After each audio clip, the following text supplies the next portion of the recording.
ఏదైనా లాంగ్వేజ్‌లో ఒక movie hit or block buster అయితే, ఆ మూవీని అదర్ లాంగ్వేజ్‌లో నంబర్ ఆఫ్ టైమ్స్ రీమేక్ చేస్తారు. అయితే అలా మన తెలుగులో బ్లాక్ బస్టర్ అయిన కొన్ని మూవీస్‌ని అదర్ లాంగ్వేజ్‌లో నంబర్ ఆఫ్ టైమ్స్ రీమేక్ చేసిన 10 మూవీస్ ఏవో డిస్కస్ చేద్దాం. అయితే కంటెంట్‌లోకెళ్ళబోయే ముందు ఇంకా ఎవరైనా మన మూవీ కంటెంట్ ఛానల్‌ని సబ్స్క్రైబ్ చేసుకోకపోతే ప్లీజ్ సబ్స్క్రైబ్ చేసుకోండి. అయితే ఇక కంటెంట్‌లోకి వెళ్తే నెంబర్ 1 విక్రమార్కుడు. రాజమౌళి గారి డైరెక్షన్‌లో వచ్చిన ఈ మూవీ ఆ టైంలో కమర్షియల్‌గా మంచి సక్సెస్ అయింది. అండ్ అలాగే హీరో రవితేజ గారికి మంచి పేరు తెచ్చిపెట్టింది. అయితే ఈ మూవీ రిలీజ్ అయ్యాక ఆ టైంలో ఆల్మోస్ట్ 5 లాంగ్వేజెస్ లో రీమేక్ అయింది. తమిళ్లో కార్తీ చేస్తే హిందీలో అక్షయ్ కుమార్ చేశారు. ఇక ఇండియన్ బెంగాలీలో అండ్ అలాగే బంగ్లాదేశ్ బెంగాలీలో అండ్ అలాగే కన్నడలో కూడా ఈ మూవీని రీమేక్ చేశారు. అన్ని దగ్గరలో కూడాను ఈ మూవీ బ్లాక్ బస్టర్ గా నిలిచింది. నెంబర్ 2 ఒక్కడు. డైరెక్టర్ గుణశేఖర్ గారి డైరెక్షన్ లో వచ్చిన one of the masterpiece movie. And ఆ టైంలో మహేష్ బాబు గారికి మంచి పేరు తేవడమే కాదు అండ్ ఆ టైంలో ఆల్ టైమ్ బ్లాక్ బస్టర్ గా నిలిచింది. అయితే ఈ మూవీని ఆ టైంలో 7 లాంగ్వేజెస్ లో రీమేక్ చేశారంట. తమిళ్లో విజయ్ తలపతి గారు చేస్తే కన్నడలో పునీత్ రాజ్ గారు చేశారు. ఇక బెంగాలీలో అండ్ ఒడియాలో బంగ్లాదేశ్ బెంగాలీలో అండ్ అలాగే హిందీలో అండ్ లేటెస్ట్ గా శ్రీలంక సింహాలీలో కూడా రీమేక్ చేశారంట. అయితే అన్ని దగ్గరలో కూడాను ఈ movie all time block buster గా నిలిచింది. ఇక నెంబర్ 3 పోఖ్రి. ఈ మూవీ గురించి స్పెషల్ గా చెప్పక్కర్లేదు అనుకుంటా. డైరెక్టర్ పూరి జగన్నాథ్ గారి కాంబోలో వచ్చిన one of the masterpiece movie and all time record ను కూడా క్రియేట్ చేసింది.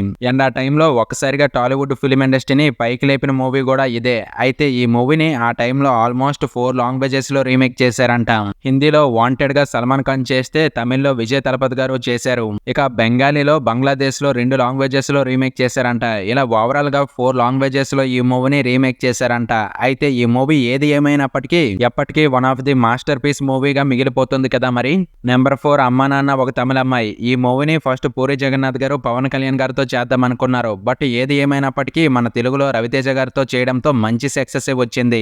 అయితే అలా సక్సెస్ అయిన ఈ మూవీని ఆ టైంలో 3 లాంగ్వేజెస్ లో ఈ మూవీని రీమేక్ చేశారంట. తమిళ్లో జయం రవి గారు చేస్తే కన్నడలో పునీత్ రాజ్ కుమార్ గారు చేశారు. అండ్ ఆ టైంలో 2 లాంగ్వేజెస్ లో కూడా మంచి సక్సెస్ అయిందంట. అండ్ ఆ టైంలో ఈ మూవీని ఉర్దూలో కూడా రీమేక్ చేశారంట. అక్కడ కూడా మంచి సక్సెస్ వచ్చిందంట. ఇలా 3 లాంగ్వేజెస్ లో ఈ మూవీని రీమేక్ చేశారంట. Number 5 ready. Director Srinu Vaitla గారి డైరెక్షన్ లో రామ్ పోత్నన్ గారు చేసిన ఈ మూవీ ఆ టైంలో కమర్షియల్ గా మంచి సక్సెస్ అందుకుంది. అండ్ ఆ టైంలో సక్సెస్ అందుకోవడమే కాదు, ఈ మూవీకి సిమిలర్ గా ఆ టైంలో చాలా మూవీస్ వచ్చాయి. అయితే ఈ మూవీ మాత్రం బ్లాక్ బస్టర్ అయ్యాక ఈ మూవీని మొత్తం 3 లాంగ్వేజెస్ లో రీమేక్ చేశారంట. తమిళ్లో హీరో ధనుష్ గారు చేస్తే హిందీలో సల్మాన్ ఖాన్ గారు చేశారు. ఇక తర్వాత మూవీని కన్నడలో కూడా రీమేక్ చేశారంట.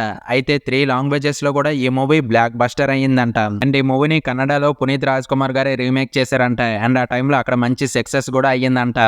Number 6 Kick. 2009లో డైరెక్టర్ సురేందర్ రెడ్డి డైరెక్షన్ లో హీరో రవితేజ గారు చేసిన ఈ మూవీ కమర్షియల్ గా మంచి సక్సెస్ అవ్వడమే కాదు అండ్ ఈ మూవీతో మ్యూజిక్ డైరెక్టర్ గా తమను కూడా ఎంట్రీ ఇచ్చి మంచి సక్సెస్ అయ్యారు. అయితే ఈ మూవీని ఆ టైంలో ఆల్మోస్ట్ 4 లాంగ్వేజెస్ లో రీమేక్ చేశారు. అయితే ఈ మూవీని హిందీలో హీరో సల్మాన్ ఖాన్ గారు చేస్తే తమిళ్లో హీరో జయం రవి గారు అండ్ అలాగే కన్నడలో లెజెండరీ హీరో ఉపేంద్ర గారు చేశారు. అయితే ఈ మూవీ 3 దగ్గరలో బ్లాక్ బస్టర్ గా నిలిచిందంట. అయితే ఈ మూవీ సీక్వెల్ వచ్చినప్పటికీ అంత సక్సెస్ అవ్వలేదు. అయితే ఇప్పటికీ హిందీలో హీరో సల్మాన్ ఖాన్ గారు కిక్ 2 తో రాబోతున్నారంట. ఎలాంటి రిజల్ట్ వస్తుందో మరి చూడాలి. నెంబర్ 7 మర్యాద రామన్న. 2010లో డైరెక్టర్ రాజమౌళి గారి డైరెక్షన్ లో హీరో సునీల్ గారు చేసిన ఈ మూవీ ఆ టైంలో కమెడియన్ గా ఉన్న సునీల్ ని ఏకంగా హీరోగా లేపిన మూవీ. అండ్ ఆ టైంలో సునీల్ గారికి మంచి పేరు తెచ్చి పెట్టడమే కాదు అండ్ ఆ టైంలో ఈ మూవీ కమర్షియల్ గా మంచి సక్సెస్ కూడా అయ్యింది. అయితే ఆ టైంలో ఈ మూవీని ఓవరాల్ గా 5 లాంగ్వేజెస్ లో రీమేక్ చేశారంట. అయితే ఈ మూవీని యాక్చువల్ గా 1923లో వచ్చిన ఒక హాలీవుడ్ మూవీ నుంచి బేస్ చేసుకొని తీశారంట. అయితే ఇంతకీ ఆ 5 లాంగ్వేజెస్ ఏంటంటే హిందీ, తమిళ్, మలయాళం అండ్ కన్నడ అండ్ బెంగాలీలో కూడా ఈ మూవీని రీమేక్ చేశారంట. అయితే అన్ని లాంగ్వేజెస్ లో పెద్ద స్టార్ హీరోస్ ఎవరు యాక్ట్ చేయలేదు. బట్ అన్ని లాంగ్వేజెస్ లో కూడా కమర్షియల్ గా మంచి సక్సెస్ అయ్యిందంట ఈ మూవీ. నెంబర్ 8 ఆడవాళ్ళ మాటలకు అర్థాలే వేరులే. డైరెక్టర్ సెల్వరాఘవన్ గారు తెలుగులో తీసిన one of the masterpiece movie and ఆ టైంలో విక్టరీ వెంకటేష్ గారికి మంచి పేరు తెచ్చిన మూవీ. ఈ మూవీ తెలుగులో మంచి ఎమోషనల్ గా కనెక్ట్ అవడం అండ్ మంచి కామెడీ టైమింగ్ ఉండడంతో ఆ టైంలో మంచి సక్సెస్ అయ్యింది. అయితే ఆ టైంలో ఈ మూవీని ఓవరాల్ గా 5 లాంగ్వేజెస్ లో రీమేక్ రీమేక్ చేశారంట. తమిళ్లో ధనుష్ గారు చేశారు. ఇక కన్నడలో, బెంగాలీలో, భోజ్పురిలో అండ్ ఒడియాలో కూడా ఈ మూవీ రీమేక్ చేశారంట. అన్ని దగ్గరలో ఈ మూవీ ఆల్ టైమ్ సక్సెస్ గా నిలిచిందంట. ఏదైనా డైరెక్టర్ సెల్వ రాఘవన్ గారు ఒక మూవీ చేశారంటే ఆ మూవీ ఖచ్చితంగా సక్సెస్ అవ్వాల్సిందే కదా మరి. కమర్షియల్ గా కానీ ఏదంటే ఎమోషనల్ గా కానీ అదే కేటగిరీలోకి ఈ మూవీ కూడా వస్తుంది మరి.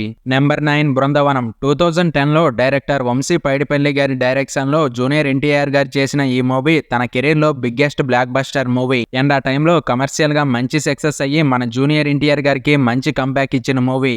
అయితే ఈ మూవీని ఆ టైంలో ఆల్మోస్ట్ 4 లాంగ్వేజెస్ లో రీమేక్ చేశారంట. బెంగాలీ, కన్నడ, ఒడియా, మరాఠీ ఇలా 4 లాంగ్వేజెస్ లో ఈ మూవీని రీమేక్ చేశారంట. ఏదైనా ఆ టైంలో మన జూనియర్ ఎన్టీఆర్ గారికి బృందావనం మంచి కంబ్యాక్ ఇచ్చిన ఫిలిం కదా మరి. అన్ని లాంగ్వేజెస్ లో రీమేక్ అయితే తప్పేంట్లే. నెంబర్ 10 బాడీ గార్డ్ 2011 లో డైరెక్టర్ చందు మల్లేని గారి డైరెక్షన్ లో వచ్చిన ఈ ఫిలిం ఆ టైంలో కమర్షియల్ గా మంచి సక్సెస్ అయింది. అయితే యాక్చువల్ గా ఈ మూవీ సిద్దిక్ క్యూ గారివి. అప్పటికే తమిళ్లో అండ్ హిందీలో కూడా ఈ మూవీని తనే డైరెక్ట్ చేశారు. అయితే తెలుగులోకి వచ్చేసరికి మాత్రం ఈ మూవీని మన మల్లేని గారు డైరెక్ట్ చేశారు. అయినప్పటికీ సిద్దిక్ క్యూ గారు కూడా డైరెక్ట్ గా వర్క్ చేశారంట. అయితే ఈ మూవీని ఓవరాల్ గా 3 లాంగ్వేజెస్ లో రీమేక్ అయినప్పటికీ 3 లాంగ్వేజెస్ లో కూడా మంచి సక్సెస్ అయిన మూవీ ఇది. అండ్ ఆ టైంలో మన విక్టరీ వెంకటేష్ గారికి ఒక మంచి బ్లాక్ బస్టర్ కూడా పడిన మూవీ ఇదే. నెంబర్ 11 జయం 2002 లో డైరెక్టర్ తేజ గారి డైరెక్షన్ లో డెబ్యూగా వచ్చిన నితిన్ హీరోగా చేసిన ఈ మూవీ ఆ టైంలో ఎంత పెద్ద సక్సెస్ అయ్యిందో స్పెషల్ గా చెప్పక్కర్లేదు అనుకుంటా. అండ్ ఆ టైంలో మంచి ట్రెండ్ సెట్టర్ మూవీగా కూడా నిలిచింది. అయితే ఈ మూవీ మంచి సక్సెస్ అయ్యాక ఈ మూవీని తమిళ్లో రీమేక్ చేశారంట. అయితే ఈ మూవీని తమిళ్లో ఆ టైంలో జయం రవి గారు అదే టైటిల్ తో రీమేక్ చేశారంట. అది కూడా అక్కడ కూడా మంచి సక్సెస్ అయ్యిందంట ఈ మూవీ.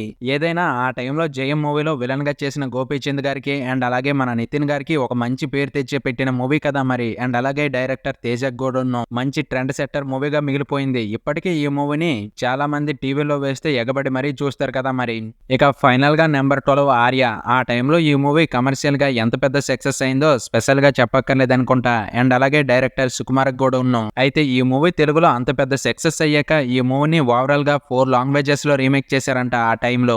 తమిళ్లో హీరో ధనుష్ గారు చేసి మంచి సక్సెస్ అయితే ఇక ఆ తర్వాత బెంగాలీ, ఒడియా అండ్ సింహళాసిలో కూడా ఈ మూవీని రీమేక్ చేశారంట.